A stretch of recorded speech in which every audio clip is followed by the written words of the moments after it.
عثمان شریف صاحب کی دعوت پر آل پارٹیز کانفرنس کا انعقاد اسلام آباد میں اتحاد کے وائس چیئرمین میری رہائش گاہ پر منعقد ہوا۔ اتحاد میں شامل جماعتوں اور اس کے علاوہ ملک بھر سے شریک نمائندگان نے حکومتی حمایت پر اسلام آباد انتظامیہ کی جانب سے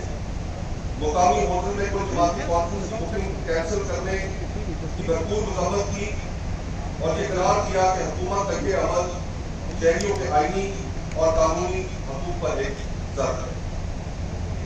کل جماعتی کانفرنس میں ملک کی موجودہ آئینی، سیاسی اور معاشی صورتحال پر گہری تشویش کا اظہار کیا گیا۔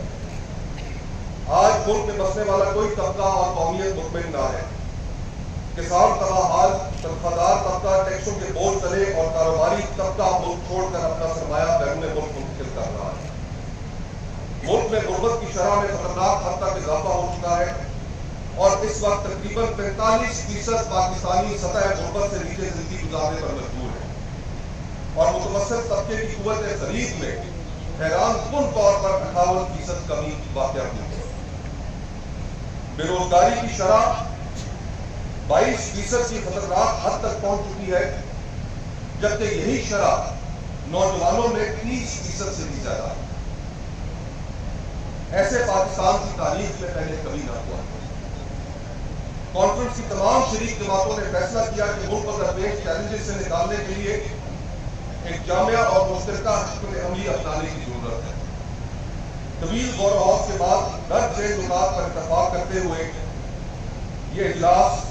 درج ذیل مشترکہ اعلامیے کا اعلان کرتا ہے۔ نمبر 1، یہ اتحاد اور اپوزیشن کانفرنس میں شریک جماعتیں ملک میں جاری فسطائیت اور سیاسی انتقام کی لہر کو ختم کرنے کا مطالبہ کرتا ہے۔ ہم عمران خان صاحب اور ان کی زوجہ بشرا بی بی کی لاحق قید کی مذمت کرتے ہیں اور ان کی جلد از جلد رہائی اور ان کے اسلام آباد ہائی کورٹ اور سپریم کورٹ میں زیر انتظام مقدمات کی فوراً سماعت کے لیے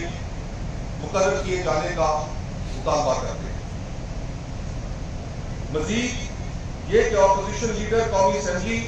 اور سینٹ اور اپوزیشن لیڈر پنجاب اسمبلی سمیت درجنوں تحریک انصاف کے کارکنان کو کینگرو کورٹ کے ذریعے دی گئی سزاؤں کی بھرپور مذمت کرتے ہیں۔ کل کا دن اس حوالے سے پاکستان کی سیاسی اور جمہوری تاریخ کا ایک سیاہ ترین دن تھا اور اس سے یہ بات اتفاق بیان ہوتی ہے کہ یہ ہائیبرڈ نظام ملک میں اپوزیشن کا مکمل خاتمہ چاہتا ہے۔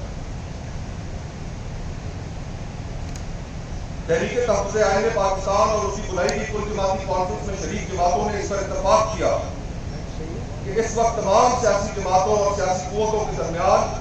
ایک نئے میثاق جمہوریت کی اشد ضرورت ہے۔ ہائیبرڈ نظام کے پے در پے حملوں کے نتیجے میں آئین پاکستان اور اس میں درج شیخ 8 سے 28 تک دیے گئے انسانی حقوق اور پارلیمانی جمہوری نظام مکمل طور پر بے معنی ہو چکے ہیں اور آج عوام اور ریاست کے درمیان سماجی معاہدہ تار تار ہو چکا ہے۔ اس لیے نئے میثاق کے لیے درج ذیل نکات پر ایک قومی ڈائیلاگ کے بعد ملک میں تمام سیاسی قوتوں کے درمیان مکمل اتفاق رائے پیدا ہونا چاہیے، جس میں 1973 کے آئین اور پارلیمنٹ کی بالادستی شامل ہو، قانون کی حکمرانی شامل ہو، عدلیہ کی آزادی پر بات ہو، آزاد اور خود مختار الیکشن کمیشن کی تقرری اور منصفانہ انتخابات کا طریقہ کار وضع کیا جائے، صوبہ بلوچستان کی صورتحال پر گفتگو کی جائے اور حل نکالا جائے، صوبہ خیبر پختونخوا اور سابقہ قبائلی علاقہ جات کی صورتحال اور اس کا حل، اور امپورٹنٹلی ایک ٹروتھ اینڈ ریکنسیلیشن کمیشن کا بھی قیام کیا جائے۔ بین الصوبائی تعلقات اور پانی کی تقسیم آج ایک بہت بڑا ایشو ہے، اس پر قومی اتفاق رائے پیدا کیا جائے اور سیاسی جماعتوں کو آپس کے تعلقات اور ہر طرح کی غیر قانونی انتقامی کارروائیوں کا تدارک کرنے کے لیے ایک میکنزم، میڈیا کی آزادی کو انشور کرنے کے لیے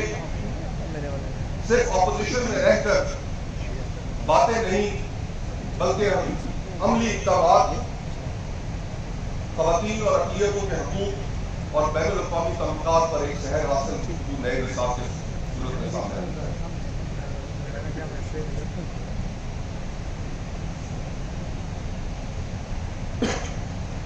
آج آئین اور قانون میں کی گئی وہ ہر ترمیم جس کے ذریعے سے مقننہ کے اختیار پر قدم لگائی گئی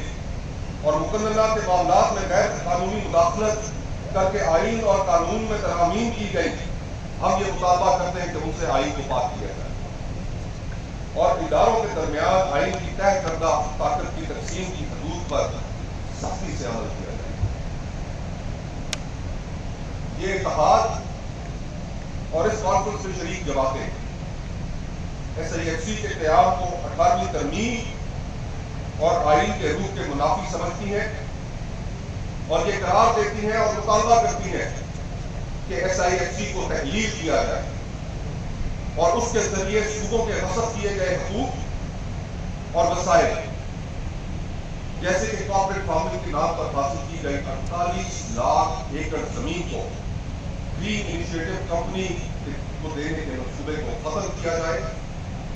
اور کمپنی کو دی گئی زمینوں کی لیز بالفور منسوخ